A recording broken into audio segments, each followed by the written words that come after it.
there. So today we're digging into topic number 5 in our spring cleaning free mini series, and this topic is all about sleep. Now, I was just about to recreate a video that I did previously, and I watched it, and I really think that former me just nailed it so right on. So I'm gonna let her take it from here. I'll see you at the end of the video. So this is how we're gonna lay it out today. First, I'm gonna go over what happens. 6 things that can happen to you if you are sleep deprived. Then I'll go over 6 ways to know whether or not you are sleep deprived. And then I'll go over 6 specific strategies that you can put into place to take care of it, to give yourself that strong force multiplier of sleep. So first, we'll get into those 6 things that happen to you if you are sleep deprived. So, the first thing that happens when you're sleep deprived is that it builds up inflammation in your body. And inflammation pretty much leads to all of the other 5 things. Pretty much any disease that you can think of comes from inflammation. Aging comes from inflammation. Discomfort in your joints and your muscles comes from inflammation. You know, inflammation, it's not our friend. Anyway, so that's the first thing. The second thing is that you age faster. So if you're sleep deprived, you are going to age faster. You have these little things at the end of your chromosomes that are kind of like the end of a shoelace, like this. Those little plastic things. I don't even know what they're called. Did you like that demonstration? Anyway, those are called telomeres. And as you go through life, as you do things like not get enough sleep, inflammation builds up, and it starts to chop off those telomeres until you don't have any of that shoelace covering left, and your chromosomes start to fray like a shoelace without its telomere. So that's what starts that aging process. You want to protect those telomeres, and sleeping is what will help you the most to do that. So when you don't sleep, you will speed up your aging process, which in turn will decrease your life expectancy. So in other words, when you get not just the quantity, I'm not just talking about getting 8 hours of sleep every night, I'm talking about the quality of your sleep. So whether or not you need 8 hours, you need that quality of sleep so you can get through all of your sleep cycles several times a night. Yeah, so when you don't get the sleep that you need, then you decrease your life expectancy. So we talked about inflammation. Number 2 was aging. Number 3, increased risk for heart disease and stroke. Both of those would be caused by inflammation. So, those are like some of the top killers in the United States. And we don't want to mess with that. We don't need to mess with that. So cut your risk down and get the quality sleep and the quantity that you need. So that's number 3. Number 4, when you're sleep deprived, you increase your risk for certain kinds of cancers and infections. So that goes right along with the inflammation. Like I said, everything ties back in to inflammation. So you want to cut that out. Number 5,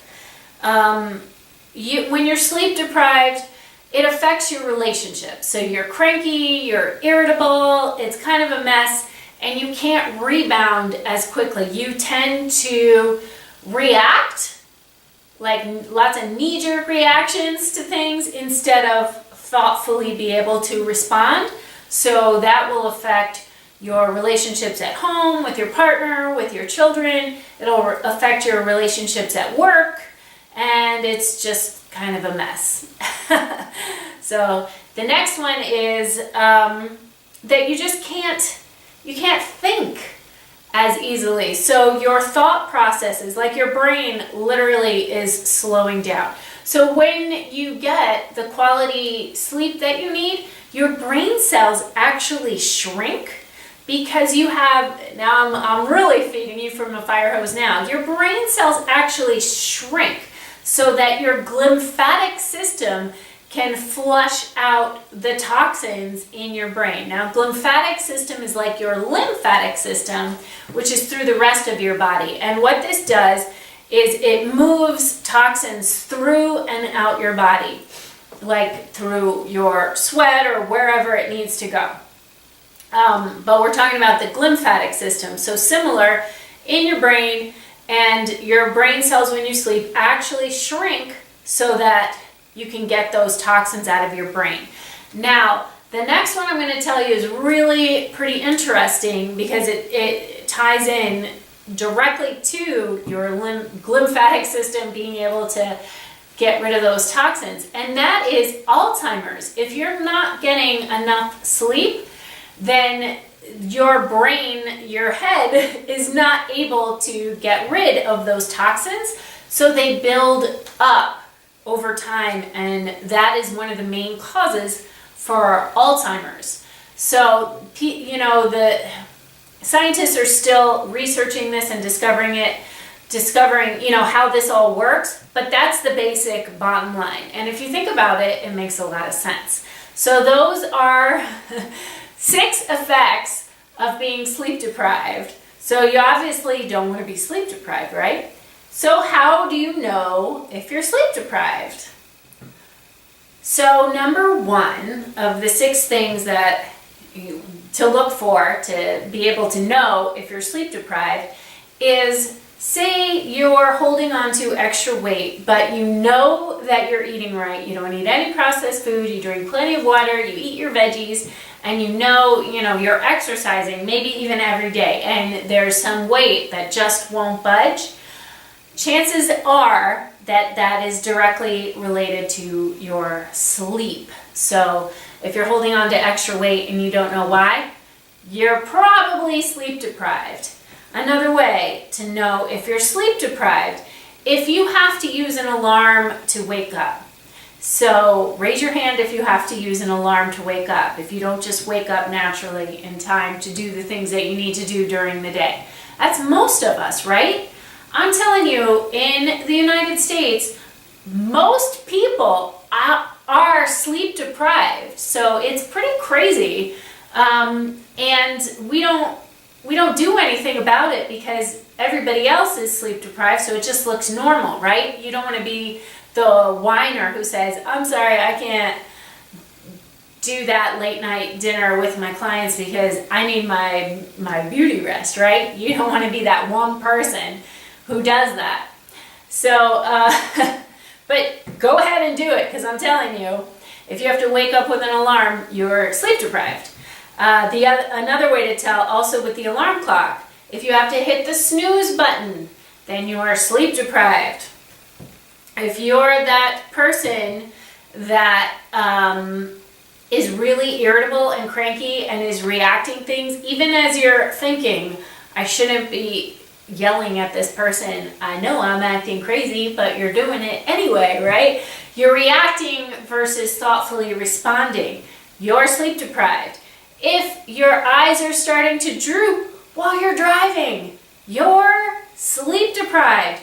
That is terrible. One of the top reasons of, fatal car accidents, people falling asleep at the wheel. How messed up is that?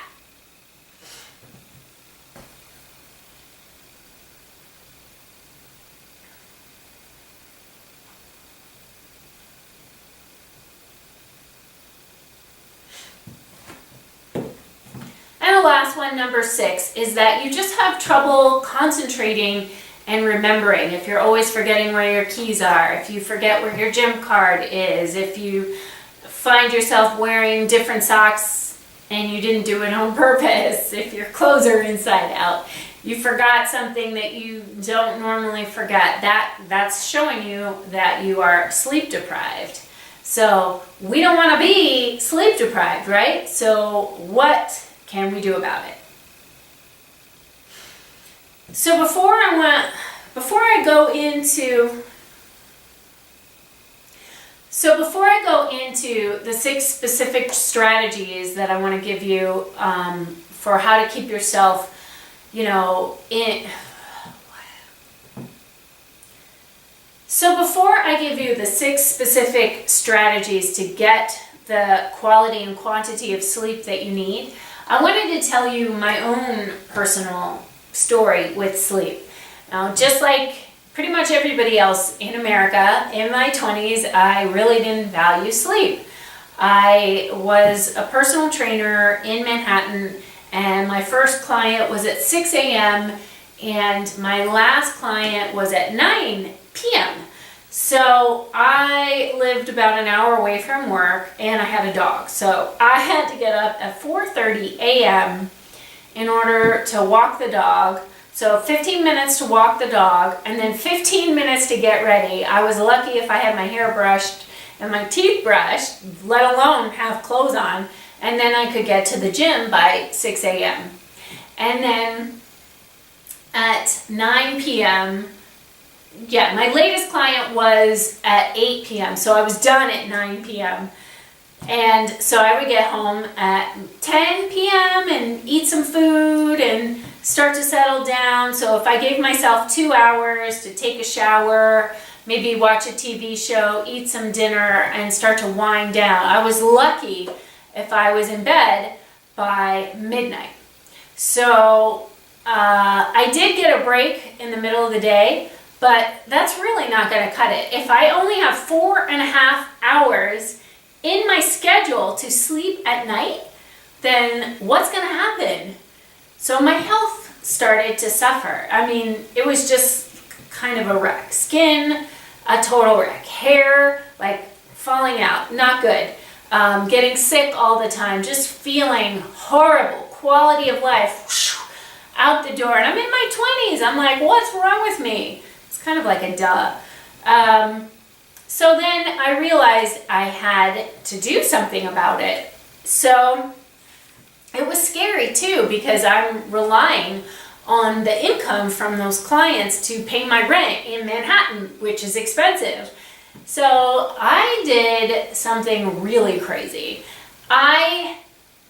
First I cut out the 6 a.m. clients, and some of them could not reschedule, and I got people very angry with me, didn't understand, totally took it personally, and I'm like, I'm gonna die if I keep doing this. I can't sleep. I'm sleeping half of what I need to. So, my example, I hope, is an extreme example, and I cut out the 8 p.m. clients too. So then I added 2 more hours to my sleeping, so then I was up to 6.5. So it's still not enough, right? I still was like on that decline there, and so I moved into a smaller, more expensive apartment that was closer to where I worked, so that I could add another hour onto my day. So then I was up to 7.5 hours of actual being able to sleep time. And I took it a step further, and I started to cut out the 7 a.m. clients. So then I had 8 hours scheduled in that I could sleep, and it was amazing. It was the best investment I ever made. People definitely got angry with me. I lost money, but somehow, when you take care of yourself, things have a way of working out. I was able to pay that much more expensive rent. I liked the smaller apartment. I had it all to myself instead of sharing with a roommate. And I'm so glad that I finally learned that lesson. Like, I did that for a couple years, and so who knows what my telomeres look like anyway. So I just wanted to share that story so you can see, it's pretty common for even people in the health industry to be totally sleep deprived and not give sleep the value that it deserves. So I learned that lesson, thankfully, before it really knocked me on my butt. But, that was kind of a mess. So now I'll get into the 6 specific strategies that you can take and run with. So the first strategy to use when you are working to get yourself the quality and quantity of sleep that you need to live your life in a healthy, happy body is to schedule it. So I kind of just demonstrated that in my own personal example, but basically you want to literally look at your schedule and make sure you have enough time in your schedule that you're not leaving for work at 5 a.m. and getting home at 10 p.m. and expecting to feel great like I was doing. I don't care how old you are, that's not going to work. So literally schedule it in. Give it the value that it deserves. Give it the attention that it deserves. So literally schedule it in. Second, exercise. When you exercise more during the first half of the day, so like as soon as you get up to, get ready for work or whatever you do, or sometime around lunchtime, like lunchtime being the latest, then you're going to set your body on your natural circadian rhythm, which is what you want. So you build it up, you build up your energy, and then you're more likely to wake up with the cortisol that you need. Cortisol is good in the morning, you want that. And then it has that nice even slide through to melatonin, which helps you to go to sleep at night. So exercising during the day will help you stay on that circadian rhythm. Number 3 is to honor your circadian rhythm. So when you're tired at night and you could go to sleep within 10 minutes, why are you turning on the TV? Leave the TV off and go to bed. So our bodies historically are meant to go to sleep when the sun goes down. It makes sense, right? We belong to the earth. We're part of the earth. So when the earth rotates away from the sun, that's when we are meant to sleep. That's what your circadian rhythm is. So to be super specific, the perfect times for most people to sleep is between 10 p.m. and 6 a.m. Now you can shift that anywhere from 9 to 5 or 9 to 6 if you want. That sounds great. Or, 11 to 7, anywhere in there. But the money time, when you're really going to get your best quality sleep, is between 10 p.m. and 2 a.m. I'm not telling you to get up at 2 a.m. I'm just saying that's when your sleep cycles are at their strongest based on the Earth's rotation, which is important to consider when you're doing this. So another thing that you want to do, and I kind of mentioned this, is avoid screens before bedtime.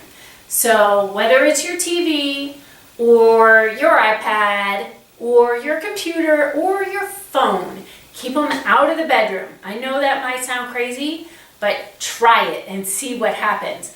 Those screens, they have this crazy blue light, and what it does, it represses your natural melatonin, which is the hormone that your body naturally creates to help you go to sleep when you're supposed to go to sleep. So you don't want that to happen. So I suggest cutting out the screen time an hour before you plan to go to bed. So I'm telling you, I know in this day and age that might sound crazy, but try it. Give yourself a challenge. Try it for 7 days and see how it goes. You can watch TV in the morning. It'll help you build your cortisol up along with your cup of coffee if you drink coffee or tea or whatever. Anyway, moving on. So what did I cover? I'm like sneaking, looking at my notes. Don't tell anybody. I have 2 more. So this one I really like. Create a sleep sanctuary. So again, no screens, including your phone. You can get a regular alarm clock. You don't need your phone. No screens in the bedroom. And you can black out your curtains. Now, the only reason that you would need to black out your curtains is if you live in a city, definitely want to black out your curtains.